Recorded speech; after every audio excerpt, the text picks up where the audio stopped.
Hello dear students. आज के lecture में हम मूल बिंदु पर वक्रता त्रिज्या ज्ञात करने की जो न्यूटन विधि पढ़ी है उसी पर बेस्ड प्रॉब्लम डिस्कस करेंगे। तो मूल बिंदु पर वक्रता त्रिज्या ज्ञात करने की न्यूटन विधि का प्रयोग किस प्रकार से करते हैं, यह है आप प्रीवियस जो हमारा लेक्चर था उसमें इसके फॉर्मूले ज्ञात किए थे, उन्हीं को प्रयोग करके आज हम कुछ प्रॉब्लम डिस्कस करेंगे। मैं पहले आपको जो है वो फॉर्मूले बता देता हूं जो आपने कल के लेक्चर में पढ़े थे। तो वो कुछ फॉर्मूले इस प्रकार से थे डियर स्टूडेंट्स। यदि वक्र का समीकरण जो है कार्टेशियन फॉर्म में दे रखा हो और मूल बिंदु पर एक्स अक्ष स्पर्श रेखा हो तो रेडियस ऑफ कर्वेचर का मान ये होता है rho equals to limit x tends to 0 y tends to 0 x square upon 2y आया था। ये हम करवा चुके हैं, आप इस फॉर्मूले को याद करें। यदि वक्र का समीकरण कार्टेशियन फॉर्म में दे रखा हो और मूल बिंदु पर एक्स अक्ष स्पर्श रेखा हो तो rho equals to limit x tends to 0 y tends to 0 x square upon 2y होता है। इसी प्रकार यदि वक्र का समीकरण कार्टेशियन फॉर्म में दे रखा हो और मूल बिंदु पर y एक्स स्पर्श रेखा हो तो rho equals to limit x tends to 0 y tends to 0 y square upon 2x। x और y को इंटरचेंज कर देते हैं, ठीक है। जब y एक्स स्पर्श रेखा है तो y स्क्वायर ऊपर आ रहा है, ध्यान रहे। x अक्ष स्पर्श रेखा है तो x स्क्वायर न्यूमरेटर में आ रहा है अपॉन 2y, ठीक है। अब यदि x अक्ष और y अक्ष मूल बिंदु पर स्पर्श रेखा नहीं हो तो फिर कैसे ज्ञात करेंगे? तो इसके लिए कल भी मैंने आपको जो है ये बताया था और आज फिर मैं बता रहा हूं कि यदि मूल बिंदु पर x अक्ष और y अक्ष स्पर्श रेखा नहीं है तो वक्र के समीकरण में y equals to p x plus q x square upon factorial 2 plus and so on, ये मान वक्र के समीकरण में y के स्थान पर रख देंगे।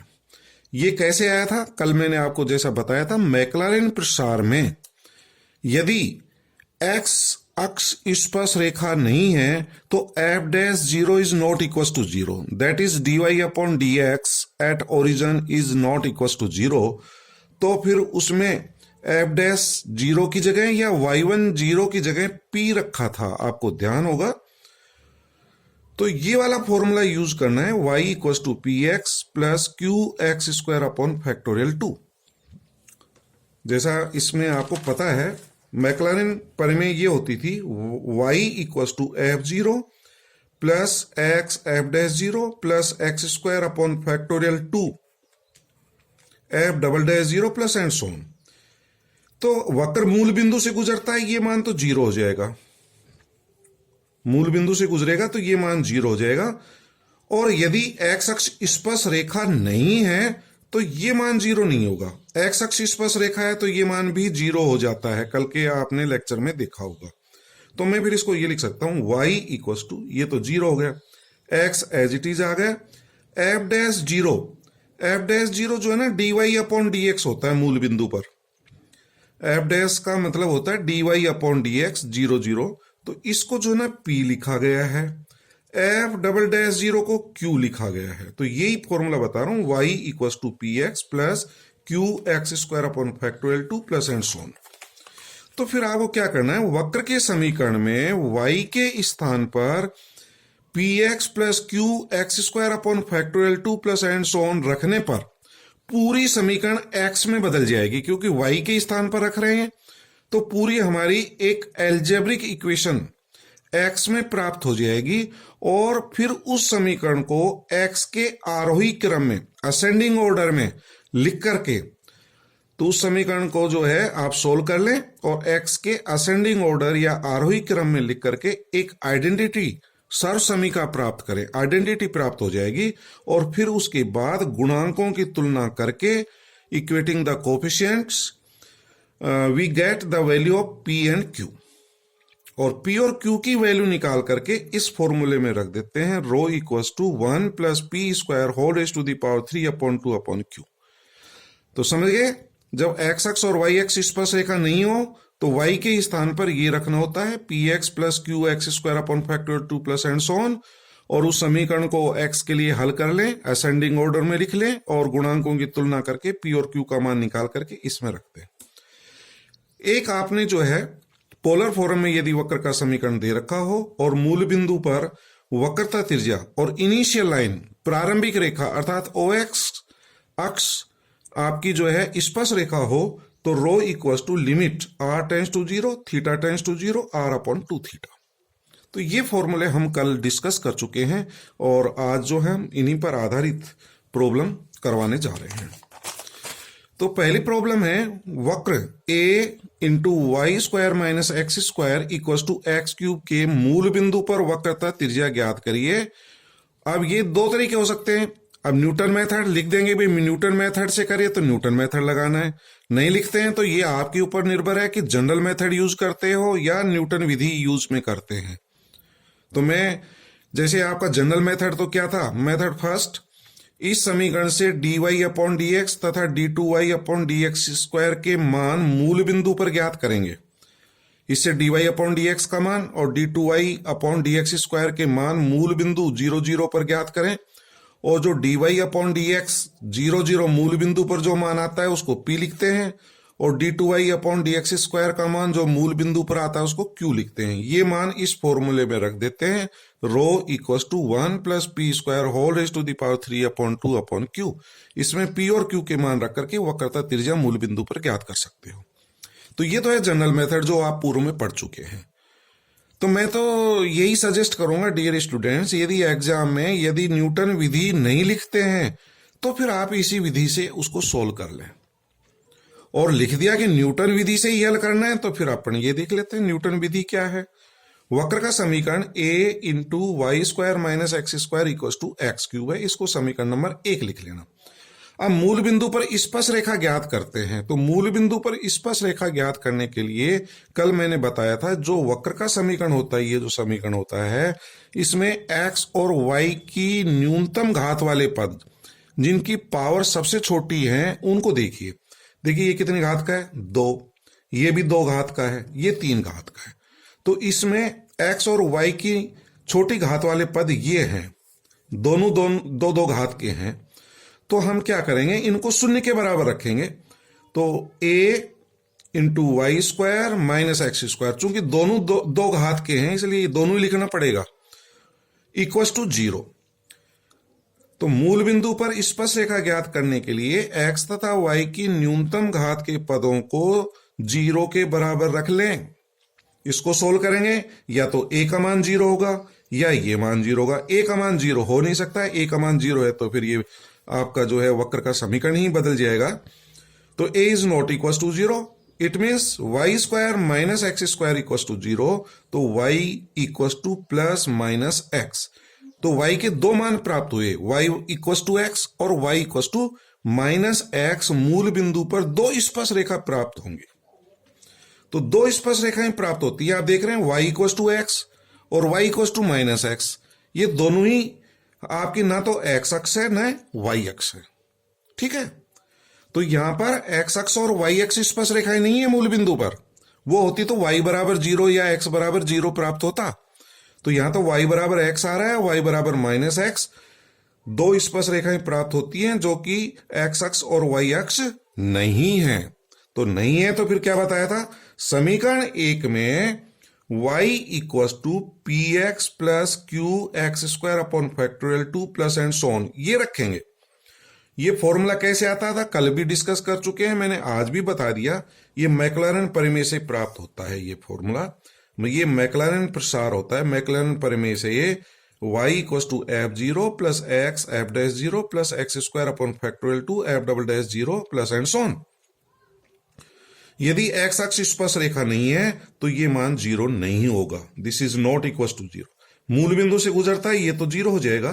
तो y इक्वल टू एक्स, इसको p लिख लिया, इसको q लिख लिया, उसी से ये फॉर्मूला बनता है। तो अब आपको क्या करना है कि ये जो y का मान है, ये समीकरण 1 में जो वक्र का समीकरण होता है उसमें y की जगह रखना है। तो इसमें y के स्थान पर ये मान रखेंगे तो a एज इट इज आ गया, y का स्क्वायर तो px plus q x square upon factorial 2 plus and so on, इसका होल स्क्वायर, ये होल स्क्वायर है dear student, minus a x square equal to x cube. तो आप देख रहे हैं ये जो वक्र का समीकरण है ये प्योर एक्स में बदल गया, सब एक्स में बदल गया, और इनको आप सिंप्लीफाई करेंगे और एक्स की बढ़ती घातों में, एक्स की असेंडिंग ऑर्डर में, आरोही क्रम में लिखना है। इसको आप होल स्क्वायर को खोल लेना, a प्लस बी का होल स्क्वायर से इसका स्क्वायर आएगा, पी स्क्वायर एक्स स्क्वायर आएगा, इसका डबल 2ab, तो 2 इंटू पी एक्स प्लस ये, तो 2 से 2 कट जाएगा तो पी क्यू एक्स क्यूब हो जाएगा। इसका होल स्क्वायर करेंगे तो एक्स की पावर 4 का पद आएगा। तो इस तरह से यदि इसको सोल्व करते हैं तो a, तो सबसे छोटा एक्स स्क्वायर का पद आ रहा है, इसमें एक्स का तो आएगा नहीं, तो एक्स स्क्वायर का देखिए कौन सा होगा, एक तो पी स्क्वायर आएगा, एक्स का स्क्वायर आएगा ना, तो एक्स स्क्वायर हमने कॉमन ले लिया, पी स्क्वायर, एक एक्स स्क्वायर की टर्म ये है तो एक्स स्क्वायर कॉमन लेना, P square minus 1 plus x cube का देखिए, एक एक्स क्यूब तो चलो उसको तो उधर ही रहने दो, कोई दिक्कत नहीं है, या इधर ट्रांसपोज कर लेना। एक्स क्यूब जब इसका डबल करेंगे, a प्लस बी का होल स्क्वायर करते हैं तो 2ab आता है, इसका डबल करेंगे तो 2 कट जाएगा, पी क्यू एक्स क्यूब, ये पी क्यू एक्स क्यूब आ जाएगा, plus and so on, x की पावर 4 का पद लिख लें या छोड़ दे कोई दिक्कत नहीं है, इक्वल टू एक्स क्यूब, और एक्स क्यूब को भी इसके साथ लिख लें कोई दिक्कत नहीं है, या नहीं लिखें तो भी चलेगा। अब अपन जो ना equating coefficient of x square and x cube, x square का गुणांक यहां है ए पी स्क्वायर माइनस 1, इधर एक्स स्क्वायर का कोई गुणांक नहीं है, इक्वल टू 0। एक्स क्यूब का गुणांक देखें, इधर आएगा a p q, x cube का गुणांक इधर 1 हो जाएगा, तो a p q equal to 1 या a p q minus 1 equal to 0। यदि इसको इसके साथ लिख लें तो कोई दिक्कत नहीं है, ए पी क्यू और ये एक्स क्यूब उधर जाएगा, कॉमन ले लिया, माइनस 1, तो एक्स स्क्वायर के गुणांक और एक्स क्यूब के जो गुणांक हैं, कोफिशिएंट हैं, उनका कंपैरिजन करें तो ये दोनों प्राप्त हो जाएंगे रिजल्ट। इससे p के दो मान प्राप्त हो जाएंगे, p equal to plus minus 1। इससे q का मान निकालें तो q equal to 1 upon AP। तो यहां p का मान रख देंगे, p का मान 1 रखेंगे तो q का मान 1 अपॉन ए आएगा, p का मान माइनस 1 रखेंगे तो q का मान माइनस 1 अपॉन ए आएगा। तो इस तरह से p और q के मान ज्ञात कर लेंगे और इस फॉर्मूले में रखेंगे। ठीक है, p के दो मान है, q के भी दो मान है, दोनों ही प्लस माइनस में है। अब इनको इस फॉर्मूले में रखते हैं तो क्या प्राप्त होता है, इस फॉर्मूले में रो इक्वल टू 1 प्लस p का मान 1 है या माइनस 1 है, p के दो मान है, प्लस माइनस 1, तो 1 का स्क्वायर करेंगे तब भी 1 आएगा, माइनस 1 का स्क्वायर करेंगे तब भी प्लस 1 आएगा, तो 1 plus 1 whole raise to the power 3 upon 2 upon q के दो मान हैं, एक प्लस में आता है एक माइनस में आता है, तो ये मैंने प्लस माइनस दोनों का एक साथ ही निकाल लिया। आप चाहो तो एक बार प्लस लेके ले लो, दूसरा रिजल्ट माइनस लेके ले लो, ये आपके ऊपर निर्भर करता है। तो मैंने तो एक साथ रख दिया, तो क्यू का मान रख दिया, तो 1 plus 1 2 raise to the power 3 upon 2 को लिखा जा सकता है 2√2 इंटू ये ए ऊपर चला जाएगा प्लस माइनस। और डियर स्टूडेंट, आप जानते हो कि वक्रता त्रिज्या का मान सदैव धनात्मक लेते हैं, तो आप संख्यात्मक मान लिख लें उसका, ये रो का मान प्राप्त हो गया। तो आप समझ गए, एक्स अक्ष और वाई अक्ष स्पर्श रेखा नहीं हो तो y इक्वल्स टू ये रखें, y equals to p x plus q x square upon factor 2 दी गई समीकरण में रखो, और दी गई समीकरण में रख करके उसको x की असेंडिंग ऑर्डर में रख करके उनके गुणांकों की तुलना करके p और q के मान ज्ञात करें, और p और q के मान रेडियस ऑफ कर्वेचर के इस फॉर्मूले में रख दें, आपका क्वेश्चन हल हो जाएगा। नेक्स्ट जो है ना, बहुत ही इंपॉर्टेंट क्वेश्चन है इस एक्सरसाइज में। जब भी कभी क्वेश्चन आया है तो ये वाला क्वेश्चन आ जाता है जो जिसमें लिखा हुआ है न्यूटन विधि से हल करो। तो इस क्वेश्चन को आप अच्छी तरह से करेंगे। Very very important question. Newton विधि से सिद्ध कीजिए कि catenary y equals to c cos hyperbolic x upon c के सबसे नीचे वाले बिंदु पर वक्रता त्रिज्या ज्ञात करनी है और वो सिद्ध करना है कि c है। न्यूटन मेथड से ज्ञात करना है डियर स्टूडेंट्स इसको। और कैटेनरी के सबसे नीचे वाले बिंदु, तो सबसे पहले तो ये देखें कैटेनरी होती क्या है, किस तरह का उसका फिगर होता है। आपकी बुक में फिगर नहीं बनाया है, मैं आपको इसको समझा रहा हूं कि कैटेनरी किस प्रकार की होती है। कैटेनरी, तो मैं इसका एक उदाहरण बताता हूं डियर स्टूडेंट आपको। आपने बिजली के खंबे देखे हैं, बिजली की जो लाइन होती है, आपने बिजली के दो खंभों के बीच में जो बिजली का तार होता है वो ढीला पड़ा रहता है, आपने देखा। बिजली के दो खंभों के बीच में जो तार होता है बिजली का तार, और यदि वो ढीला पड़ा हो तो उसकी शेप किस प्रकार से होती है। आपने देखा होगा इस तरह की शेप होती है। जैसे ये वाला खंबे के एक सिरा है, ये दूसरा सिरा है, और उस पर एक तार जो है जब ढीले पड़े रहते हैं तो उसकी शेप इस प्रकार से बनती है। या यूं समझिए, यदि आप गले में कोई सोने की चैन, जनरली देखा होगा कि जब आप पुरुष या महिलाएं पहनती हैं तो सोने की जो चैन होती है गले में लटकाने के बाद में उसकी जो शेप बनती है वही कैटेनरी होती है। और नहीं, मैं आपको थोड़ा सा आगे इसको बताऊं तो जैसे मान लीजिए ये वाली कैटेनरी की शेप होती है डियर स्टूडेंट। ये जैसे कोई तार है, यदि बिल्कुल स्ट्रेट हो, एकदम खिंचा हुआ हो, जब तो सरल रेखा बनेगी। यदि ये तार ढीला हो तो उसके बाद इसकी जो शेप बनती है वो ठीक कुछ इस प्रकार की बनती है। तो यही हमारी कैटेनरी होती है। ठीक है डियर स्टूडेंट, समझ गए होंगे कैटेनरी किस प्रकार की होती है। तो ये कैटेनरी की शेप होती है। तो ये हमारी कैटेनरी की शेप है। और ये जैसे दो सिरे फिक्स हैं और ये जितना लटका हुआ है इसको झोल बोलते हैं। कितना लटका हुआ है, ये इसका झोल। ये जितना मान लीजिए कम है तो फिर इस प्रकार का बनेगा, और कम है तो थोड़ा खिंचा हुआ बनेगा, और एकदम खिंचा हुआ तो फिर स्ट्रेट लाइन बनती है। तो इस कैटेनरी का सबसे नीचे वाला बिंदु ये है, इसको इस कैटेनरी का शीर्ष कहते हैं। क्या कहते हैं? शीर्ष। तो ये कैटेनरी का शीर्ष कहलाता है, वर्टेक्स कहलाता है, इसको वर्टेक्स कहते हैं। और इसको हम वाई एक्स ले लें और ये एक्स अक्ष ले लें। तो ये कैटेनरी का जो सबसे नीचे का बिंदु होता है, ये वाई एक्स पर जैसे मानते हैं तो इस पॉइंट के कोऑर्डिनेट 0 और C होते हैं। क्योंकि वाई एक्स पर यदि आप ले रहे हैं इसको, तो वाई एक्स पर x का मान क्या होगा? 0 होगा। यदि इसमें x इक्वल टू 0 रख दें, इस समीकरण में x का मान 0 रख दें, तो cos hyperbolic 0, dear student cos hyperbolic 0 का मान 1 होता है, तो y इक्वल टू C प्राप्त होगा। तो x का मान 0 और x का मान यहां 0 रखने पर y का मान C प्राप्त होता है। तो कैटेनरी का जो सबसे नीचे का बिंदु है जिसको हम वर्टेक्स या शीर्ष कहते हैं, उसके कोऑर्डिनेट 0 और C होते हैं। तो मैंने ये लिखा है, equation of catenary is y equal to C cos hyperbolic. ये कोस नहीं है, कोस हाइपरबोलिक है। Cos hyperbolic x upon C। Equation number first, catenary का सबसे नीचे वाले बिंदु को शीर्ष कहते हैं, वर्टेक्स कहते हैं, और शीर्ष ए के कोऑर्डिनेट 0 और C होते हैं। इसके कोऑर्डिनेट 0 और C, जैसा इससे पता हो जाएगा।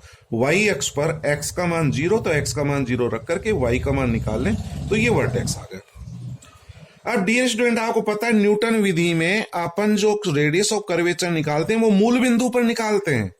तो मूल बिंदु तो यहां पर है और आपको निकालना है इस पर है।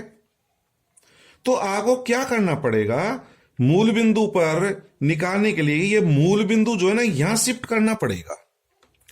तो मूल बिंदु 0 0 को शीर्ष या वर्टेक्स ए 0 सी पर शिफ्ट करेंगे, यहां ट्रांसफर करेंगे। तो मूल बिंदु 0 0 को शीर्ष ए 0 सी पर स्थानांतरित, ट्रांसफर या शिफ्ट करने पर, जब कभी इसको जब शिफ्ट करते हैं जिस पॉइंट पर, जैसे यहां शिफ्ट करना है तो ये x कोऑर्डिनेट होता है, ये y कोऑर्डिनेट होता है। तो x वाला जो कोऑर्डिनेट है उसके स्थान पर ये जो भी कोऑर्डिनेट है इसमें x और y जोड़ दिया करो, x + 0 और y + c। मूल बिंदु 0 0 को यहां शिफ्ट करना है तो इसके स्थान पर x + 0, जो भी कोऑर्डिनेट है इसमें x और y जोड़ दें। तो x के स्थान पर x + 0, y के स्थान पर y + c लिखेंगे। ये कैसे आता है डियर स्टूडेंट, यदि आप ये देखेंगे शिफ्ट ऑफ एक्सिस या ट्रांसफर ऑफ एक्सिस, जो अक्षों के परिवर्तन, उस चैप्टर में आप इसको देख सकते हैं। चेंज ऑफ एक्सिस वाले चैप्टर में आप देख सकते हैं। बाकी का अभी फिलहाल जैसे मैंने एक ये लिख दिया है, मूल बिंदु 0 0 को बिंदु x1 y1 पर शिफ्ट करना है। मान लीजिए मूल बिंदु को किस पर शिफ्ट करना है, मैंने एक जनरल कोऑर्डिनेट ले लिया x1 y1, तो x के स्थान पर x + x1 लिखेंगे और y के स्थान पर y + y1 लिखेंगे। यानी कि जहां भी आप चेंज कर रहे हो ना उसमें x और y जोड़ दो, बस सिंपल सा है ये अर्थ। तो इसमें x जोड़ दें तो x + 0 हो जाएगा, इस y कोऑर्डिनेट में y + c लिख दें। अब ये कैसे आता है, ये चेंज ऑफ एक्सिस के चैप्टर में अपन देख सकते हैं, आपने सीनियर क्लास में 11th 12th क्लास में पढ़ा होगा।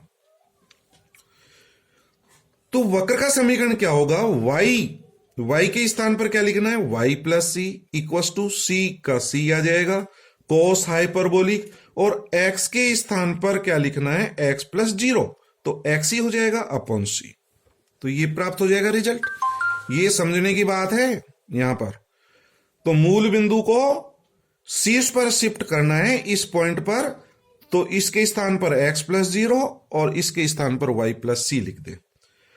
अब हम क्या करेंगे, ये कोस हाइपरबोलिक x अपॉन c का एक्सपेंशन, प्रसार करेंगे। और प्रसार करने का फॉर्मूला देख लीजिए, कोस हाइपरबोलिक x = क्या होता है, 1 + x² upon factorial 2 plus x4 upon factorial 4 plus and so on. यहां सभी पद पॉजिटिव हैं, धनात्मक हैं, और x की जो टर्म आ रही हैं वो समघात वाली आ रही हैं, even terms, x², x4, x6, x8, इस तरह से चलेगा, और सारे पद पॉजिटिव हैं। ये कोस हाइपरबोलिक x का प्रसार होता है, एक्सपेंशन होता है।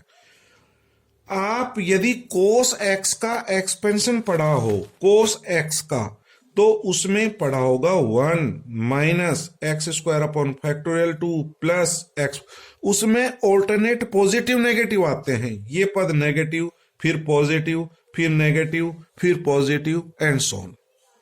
तो ये ध्यान रखना है आपको।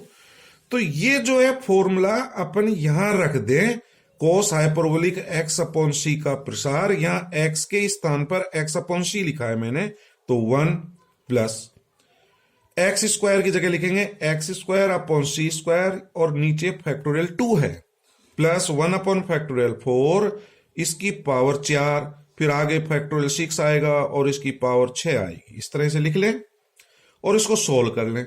इसको c से गुणा करेंगे तो ये वाला जो है इससे कैंसिल हो जाएगा, c और ये c कैंसिल हो जाएगा, तो y = अंदर c से गुणा कर दें तो x² upon factorial 2c plus 1 upon factorial 4 x⁴ c³ plus and सो। और अब ये जो क्वेश्चन है ये पूर्व में जो क्वेश्चंस कराए थे उस तरह का बन गया। अब इसका मान जो है अपन पहले जो वक्र के समीकरणों के हल पढ़े थे ठीक उसी प्रकार से हल करना है। आगे का तरीका सेम रहेगा। तो सबसे पहले हम क्या करेंगे, अपन यहां पर मूल बिंदु पर स्पर्श रेखा देखेंगे क्या है।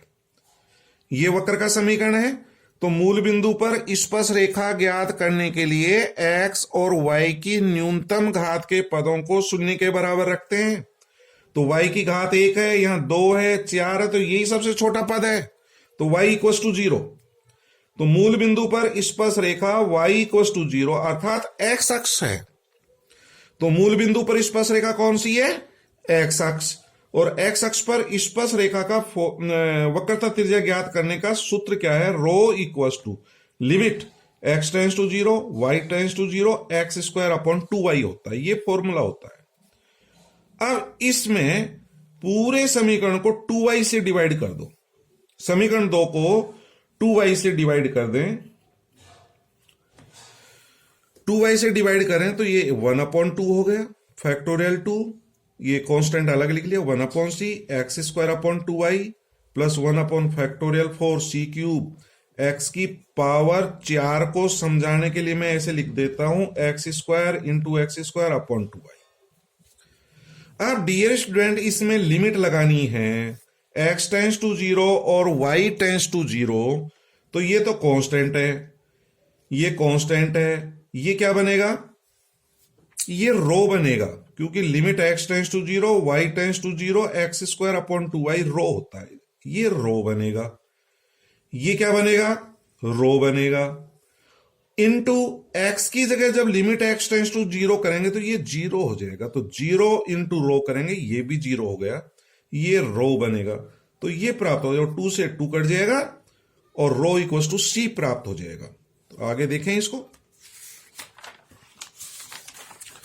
तो लिमिट x टेंस टू 0 और y टेंस टू 0 लगाएंगे, तो मैंने यहां सभी पदों में लिमिट लगा दी, तो 1/2, 1 फैक्टोरियल 2 का मान 2c और ये मान रो हो जाएगा, प्लस फैक्टोरियल 4 का मान 24 होता है c क्यूब और ये लिमिट का मान रो होगा इनटू, और जब यहां लिमिट लिखेंगे x टेंस टू 0 तो ये 0 हो जाएगा, 0 से गुणा करेंगे ये 0, तो 1/2 इक्वल टू 1/2c रो, तो 2 से 2 काट दे, रो बराबर c। अतः मूल बिंदु पर वक्रता त्रिज्या जो है, सॉरी बिंदु 0c, जो सबसे नीचे का जो बिंदु था 0c, ये 0c वर्टेक्स है ये कैटेनरी का, उस पॉइंट पर वक्रता त्रिज्या रो का मान c प्राप्त होता है। यही आपको सिद्ध करना था कि कैटेनरी के सबसे नीचे वाले बिंदु यानी कि 0 और c पर वक्रता त्रिज्या c प्राप्त होती है। तो मैंने आपको काफी कोशिश करी है, कैटेनरी का फिगर बनाया, ये सबसे नीचे का बिंदु कहलाता है। मूल बिंदु को यहां शिफ्ट करते हैं, जब मूल बिंदु O को यहां शिफ्ट करेंगे तो x के स्थान पर x प्लस 0, y के स्थान पर y प्लस c यहां रख करके उसका प्रसार करें तो समीकरण नंबर 2 प्राप्त हो जाएगी। और समीकरण नंबर 2 का जो है आप हल कर सकते हैं, जो पूर्व में बताई है उस